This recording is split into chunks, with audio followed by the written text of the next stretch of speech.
Fast Food in Developed and Low-Income Developed Countries by Brianna Pischke. Definition and overview. The presentation will investigate the effects of fast food on people's health in developed and low-income developing countries. For the purpose of narrowing broadness, America will be used as the developed country, and Ghana will be used as a low-income developing country. The categories to compare the two countries will be fast food consumption, overall health, and economic status. The results of these countries will be compared by concluding consensus if fast food consumption and health is related to a country's economic status. Topic reason. This topic is interesting to me because I have some prior knowledge. I've watched a couple of documentaries on how the food industry is impacting people's health, but I'm interested in the relationship between different types of countries. I'm also interested in how food affects people's health, so seeing health levels through different countries based on fast food consumption makes it even more interesting for me. Why is this topic important? This topic is important because it looks at the correlation between fast food, health, and economic status on a large scale. Seeing how these are interconnected can help bring awareness to the topic, which can bring changes in the areas that need growth. This is because you're only able to bring change once you see the areas that need it. America's fast food consumption. The average American household spends 10% of their annual income on fast food. So if you make $60,000 per year, about $6,000 of it would be spent on fast food. And then America's market. The market size, measured by revenue of the fast food restaurants industry, is $317.5 billion this year. The market size of the fast food restaurant industry is expected to increase 7.1% this year also. The fast food restaurants industry in the U.S. is a second-ranked accommodation of food services industry by market size. So basically, America's fast food market is growing, and it takes up a large part of our income. And then on the left is a chart of daily consumption by age.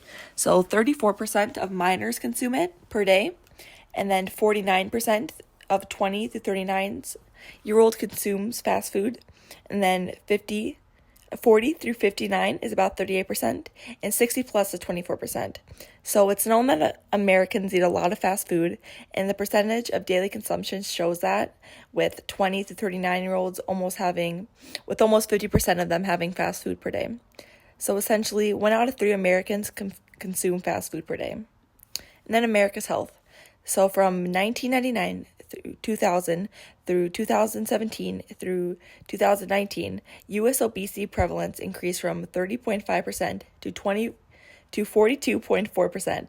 So in about 20 years, it went from about 30% to 42%. And thinking about that now, that's about almost half of us being obese. And during the same time, the prevalence of severe obesity increased from 4.7% to 9.2%.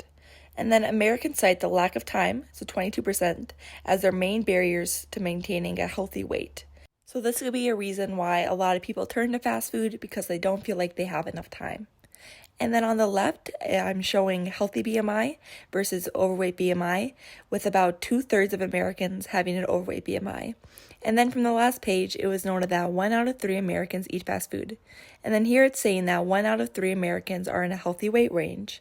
And then I noted that there could be a correlation, or at least a relationship, between the two. And this is because fast food is generally high in calories and low in nutrients. And then economic status.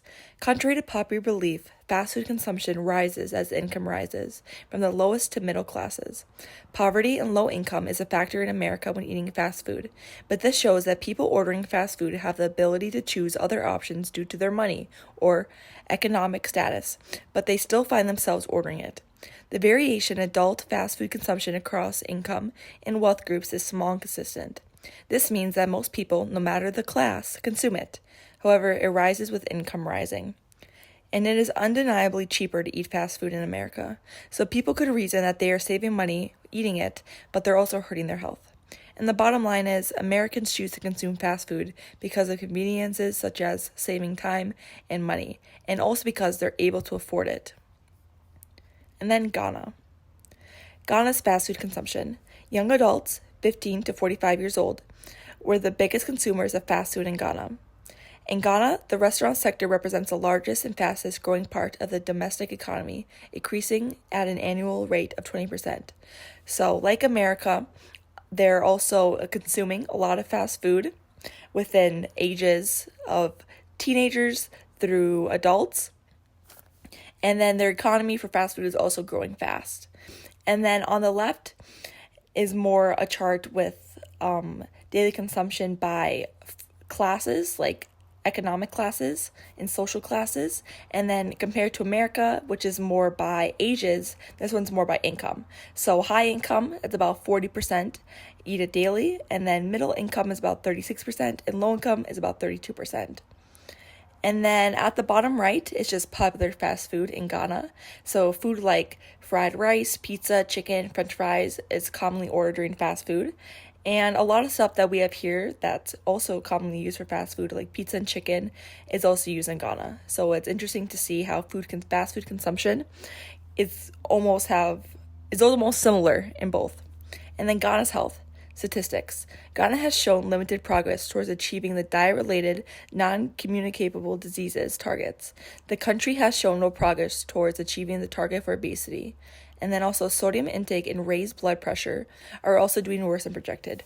So Ghana sets guidelines or projections of where they see themselves going and a goal of where they want things like sodium intake, blood pressure, and obesity for their population. And by looking at statistics, they have not been achieving it. And then on the left is also a chart of the prevalence of overweight people, basically overweight people. And then on the top is in children and the bottom is for adults. And then you can see that it has risen, so more people are becoming overweight in Ghana. And then also fast food consumption has also risen over the past, so there could be a correlation with that. Economic and social status. Consuming fast food is a display of social and economic status in Ghana. Internationally branded fast foods are expensive in Ghana, which means that they are consumed by middle and high income classes.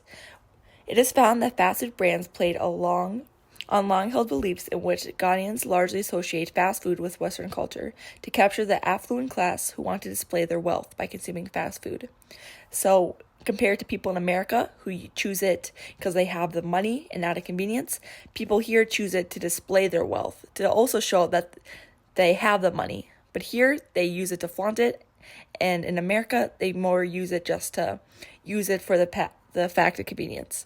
So generally, people who live in Ghana choose to eat fast food because of social reasons, but since it's becoming more accessible, then more people continue to eat it because fast food is also growing here.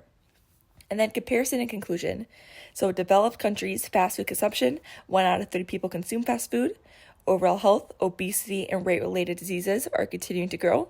And economic status, consumption rises and income rises. So basically, the economy for fast food is growing here because more people are consuming it. And then fast food consumption. Fast food rates are continuing to increase, like America. Overall health, as fast food is becoming more available, so it's more accessible for people, health is projected to continue to develop worse. And then economic status. Middle and higher class commonly consume it. So from the data, it can be concluded that fast food consumption and health is related to a country's economic status. As more people are able to afford and as they want to eat the food, the more is consumed and health is affected. And then countries are more similar than we think, with overlappings happening in all 3 areas. And then positive and negatives of fast food consumption. So some positives are they're generally cheaper, it's more convenient, and in Ghana's case, it can be seen as socially higher class. And then some negatives, it harms individual health. There's more money being spent on treatment and care of health-related diseases, and more people start lacking nutrients and they become addicted. So this is something to look at for countries to see how health is affecting, how fast food consumption is affecting their economy and their population's health. And then my challenge to faith. So this research made me realize the extent of fast food in our daily lives, especially when it comes to economic and social classes. This has incentivized me to start caring and being more aware about what is going on in the world. This is because my job on earth is not to only care about the people I surround myself with, but everyone that I can touch and impact in my life. I want to become more aware of how people are being affected by fast food and use my faith to encourage me to help those that I can. Impact on my lifestyle. This impacts me because I now want to reduce my fast food intake. I currently eat fast food about once a month, but I want to get rid of it completely. This is because I can see how addicting and routinely it could become by the number of people that consume it, so stopping for good would benefit me. And then here are my references.